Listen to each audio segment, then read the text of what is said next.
We're back, and joining me now is our third 2005 Hall of Fame recipient, Roy Nelson. Welcome, Roy. Thank you. Thank you. It's quite an honor. Well, absolutely, and we congratulate you for being inducted into our Cardinal Pride Hall of Fame. And certainly, as we reflect on your athleticism and athletic accomplishments, they are absolutely astounding. You certainly were very accomplished in basketball, football, and baseball, so you were very busy during your school years. Quite busy, and there are probably the years that you will never forget. And it's quite an honor to be inducted into the Hall of Fame here at Willmar High School, because I was a Willmar Cardinal for 3 years, and that was very good to represent Willmar at the Cardinal. Well, and certainly it's such a thrill for us to have people that were outstanding athletes to be a part of the legacy that has been established for our young people today.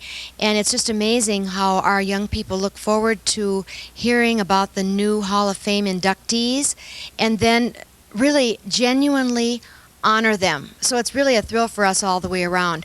Let's talk a little bit about these sports that you were so involved in. What prompted you to have the drive and wherewithal to want to be so involved in athletics? I really don't know when my athletic had started, but I can remember back in North 7th Street on A and B Avenue, where there was about my friend of mine named Monroe Lane, his mother had counted the kids on that 5-block area, and they said that there was about 30 or 40 kids down there.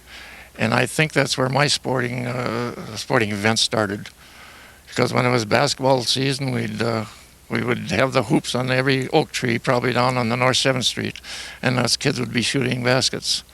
And same with baseball. We had a little place like the tennis court where we'd choose up sides down there and get baseball games going. Football, the football field was down at the fairgrounds at that time. So the same thing happened there. So I think probably that's where my athletic started, was where I lived on North 7th Street, next to the fairgrounds.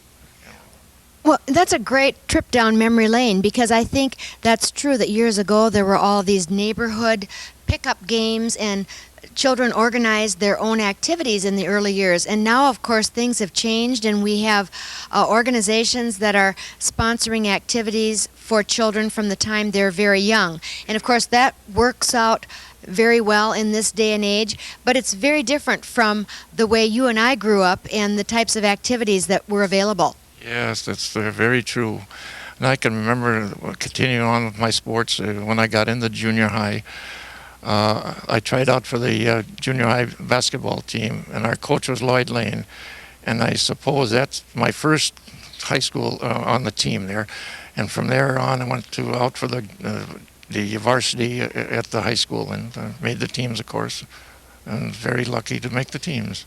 Well, it sounds to me like we didn't have a lot of luck involved here. I think it was absolutely ability and skill. And when you think about your skills and all of these opportunities that you had and were a part of, what sort of stands out as highlights for your high school career in basketball, football, or baseball? The things that I can remember is where we played our basketball games. They were completely sold out most every game that we played in. And that was one of the highlights. You never had to worry about not having a crowd at your games. So other things that had happened to me, and I'm proud of it, I was elected the baseball captain of that 1954 team. And I was elected by the team members, which means a lot to a person.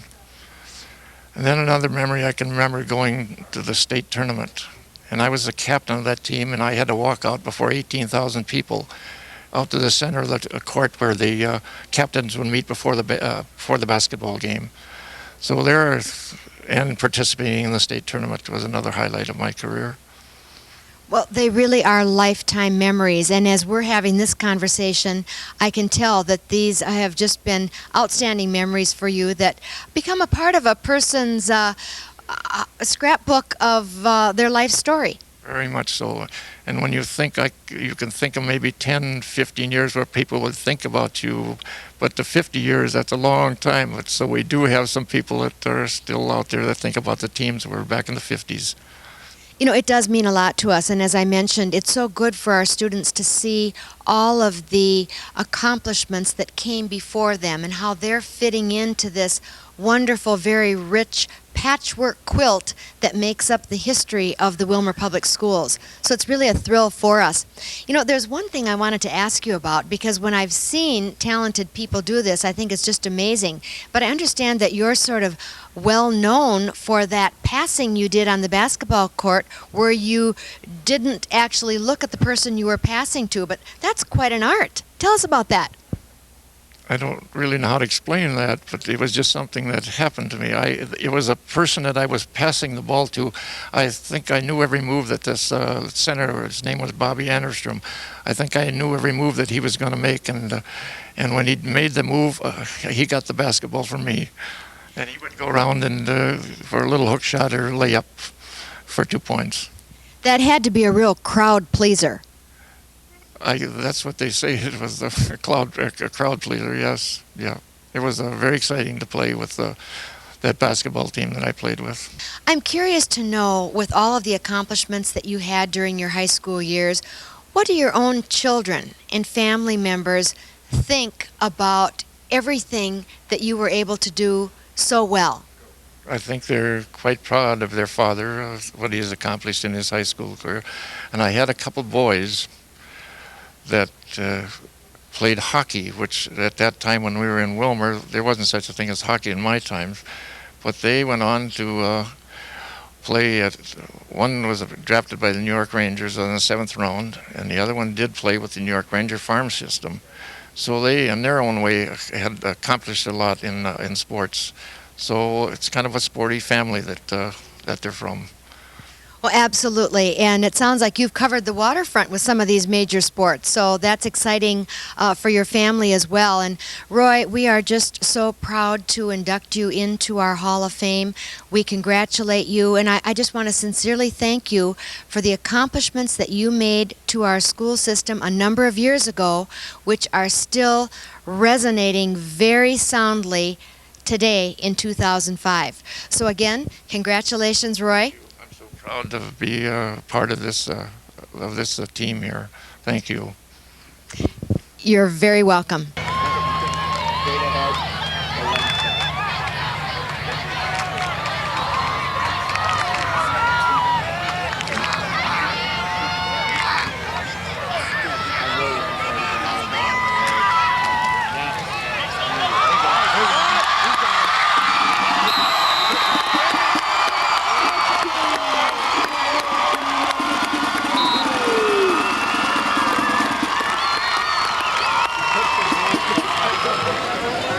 Ladies and gentlemen, we'd like to start off our halftime activities tonight by introducing the 2005 Willmar High School royalty, homecoming royalty. First of all, Prince Tyler Horning, son of John and Kathy Horning. And Princess Andrea Brown, daughter of Mike and Mary Brown.